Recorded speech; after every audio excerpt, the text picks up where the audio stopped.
Hi ಎಲ್ರಿಗೂ ನಮಸ್ಕಾರ and welcome back to Coastal Spoon by 2. ಕೆಲಸ ಮುಗಿಸಿ ಆಫೀಸಿಂದ ಹೊರಗೆ ಬಂದರೆ 5 ಗಂಟೆಗೆ ಕತಾರ್ನಲ್ಲಿ ಫುಲ್ ಕತ್ಲಿ. ನಮಗಿಲ್ಲಿ ವೀಕೆಂಡ್ ಅಲ್ಲ, ಹಾಗೆ ನಾವೊಂದು ಡಿನ್ನರ್ ಒಟ್ಟಿಗೆ ಹೊರಗೆ ಮಾಡುವ ಅಂತ ಪ್ಲ್ಯಾನ್ ಮಾಡಿದ್ದು.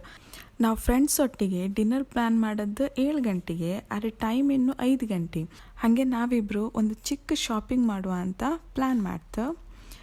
ಮತ್ತು ಈಗ ಕತಾರ್ದು ವೆದರ್ ಕೂಡ ಸೂಪರ್ ಇತ್ತು, ಹಾಗೆ ಈ ವ್ಯೂ ಕೂಡ ಆಸಮ್ ಇತ್ತು.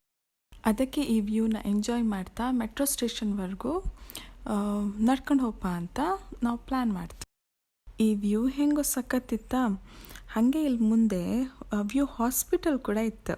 ಮೇ ಬಿ ಈ ವ್ಯೂ ಇಂದನೇ ಈ ಹಾಸ್ಪಿಟಲ್ಗೆ ವ್ಯೂ ಹಾಸ್ಪಿಟಲ್ ಅಂತ ಹೆಸರಿಟ್ಟಿರಕ್ಕೆ. ಇದು ಹಾಸ್ಪಿಟಲ್ ಅಂತ ಕಟ್ಟಿರೋ, ಹೋಟೆಲ್ ಅಂತ ಮಾಡಿರೋ ಎಂಥದ್ದು ಅರ್ಥ ಆಗ್ತಿಲ್ಲ. ಏನೇ ಇಲ್ಲಿ ನಾವೀಗ ಮೆಟ್ರೋ ಸ್ಟೇಷನಿಗೆ ರೀಚ್ ಆಯಿತು. ಇಲ್ಲಿಂದ ನಾವು ಹೋಯ್ತು DCC ಮೆಟ್ರೋ ಸ್ಟೇಷನ್ಗೆ. ಮೊದಲಾದರೆ ರೋಡ್ ಕ್ರಾಸ್ ಮಾಡಿ ಸಿಟಿ ಸೆಂಟರಿಗೆ ಹೋಯ್ಕಿದ್ದಿತ್ತು. ಆದರೆ ಈಗ ಇದು ಸ್ಕೈ ವಾಕ್ ಮಾಡಿ ಒಳ್ಳೆ ಈಸಿ ಕನೆಕ್ಷನ್ ಮಾಡಿ ಕೊಟ್ಟಿರೋ. కానీ ಇದೇ ನಮ್ಮದು ಕತಾರ್ದ ಸಿಟಿ ಸೆಂಟರ್ ಮಾಲ್. ನಮ್ಮದು ಶಾಪಿಂಗ್ ಆದರೆ ಭಾರಿ ಏನು ದೊಡ್ಡದಿಲ್ಲ, ಮತ್ತು ನಮ್ಮದು ಬಜೆಟ್ ಕೂಡ ಅಷ್ಟೇನು ದೊಡ್ಡದಿಲ್ಲ. ಒಂದು ಚಿಕ್ಕ ಆಫೀಸ್ ಬ್ಯಾಗ್ ತಗೊಳಕ್ಕಂತ ಫಸ್ಟ್ ನಾವು ಒಂದು ಶಾಪಿಗೆ ನುಗ್ತು. ಆ ಶಾಪಿದ ಹೆಸರು ನಂಗೆ ನೆನಪಾತಿಲ್ಲ. ಎಲ್ಲ ಒಳ್ಳೆಯದೇ ಇತ್ತು, ನಮ್ಮದು ಎಕ್ಸ್ಪೆಕ್ಟೇಷನ್ಗಿಂತ ಜಾಸ್ತಿನೇ ಒಳ್ಳೇದಿತ್ತು. ಆದರೆ ಎಂತ ಅಂಬೋದು, ನಮ್ಮದು ಬಜೆಟ್ಗೆ ರೀಚ್ ಆಗಿಲ್ಲ, ಹಾಗೆ ಮುಚ್ಚಕ್ಕ ಹೊರಗೋಯ್ತು. ಆಮೇಲೆ ನಾವು ಹೋಯ್ತು H&Mಗೆ. ಇಲ್ಲಿ ಈ ಬ್ಯಾಗ್ ಸಖತ್ ಇಷ್ಟ ಆಯಿತು, ಆದರೆ ಕೆಲಸಕ್ಕೆ ಈ ಬ್ಯಾಗ್ ಆಗ್ತಿಲ್ಲ ಅಂತ ಅನಿಸ್ತು.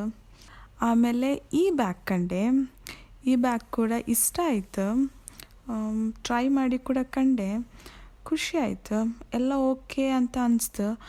ಆದರೂ ಅವಳು ಹೇಳ ಬೇರೆ ಕಡೆ ಹೋಗಿ ಟ್ರೈ ಮಾಡಿ ಮತ್ತು ಅಲ್ಲಿ ಇಷ್ಟ ಆಗದಿದ್ರೆ ಮತ್ತೆ ಇಲ್ಲಿ ಬಂದು ತಗೊಂಬ ಅಂತ. ಹಾಗೆ ನಾವು ಮುಂದೆ ಹೋಗ್ಬತ್ತಿಗೆ ಕಾಸ್ಮೆಟಿಕ್ ಶಾಪ್ ತೋರ್ತು.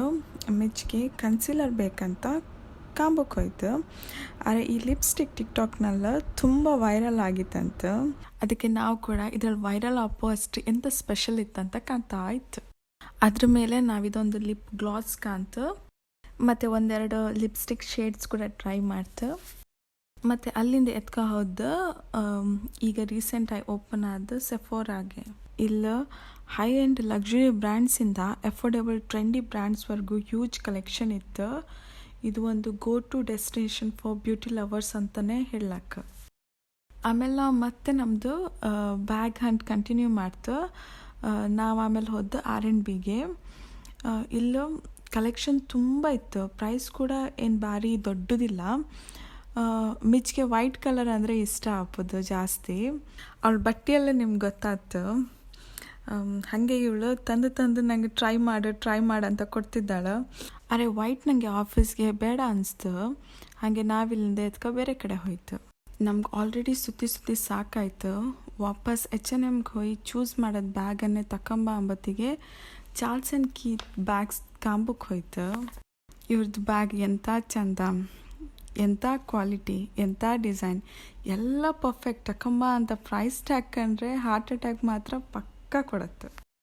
ಸುಮ್ಮನೆ ಇದು ಕಣ್ಕ ನಮ್ಗೆ ನಾವೇ ಬೇಜಾರು ಎಂತಕ್ಕೆ ಮಾಡೋದಂದೇಳಿ ನಾವು ವಾಪಸ್ H&Mಗೆ ಹೋಗಿ ನಾನು ಆಲ್ರೆಡಿ ಸೆಲೆಕ್ಟ್ ಮಾಡಿದ ಈ ಬ್ಯಾಗನ್ನೇ ನಾನು ಪರ್ಚೇಸ್ ಮಾಡಿದೆ. ಈಗ ವಿಂಟರ್ ಸೀಸನ್ ಸ್ಟಾರ್ಟ್ ಆಗ್ತಲ್ಲ, ಹಂಗೆ ಅವಳು ಇದು ವೈಟ್ ಹೂಡಿನ ತಗೊಂಡಾಳು. ಇದು ನಮ್ಮದು ಒಂದು ಆಫ್ಟರ್ ವರ್ಕ್ ಒಂದು ಚಿಕ್ಕ ಶಾಪಿಂಗಾ ಇಲ್ಲ ವಿಂಡೋ ಶಾಪಿಂಗಾ ಗೊತ್ತಿಲ್ಲ. ಇಲ್ಲಿಂದ ನಾವು ಹೋಯ್ತು ಡಿನ್ನರ್ಗೆ. ಅದು ನೆಕ್ಸ್ಟ್ ವೀಡಿಯೋದಲ್ಲಿ ಕಂಟಿನ್ಯೂ ಮಾಡುತ್ತೆ. ಈ ವಿಡಿಯೋ ನಿಮಗೆ ಲೈಕ್ ಆದರೆ ಲೈಕ್ ಸಬ್ಸ್ಕ್ರೈಬ್ ಮಾಡೋಕ್ಕೆ ಮರಿಬೇಡಿ. ಬಾಯ್.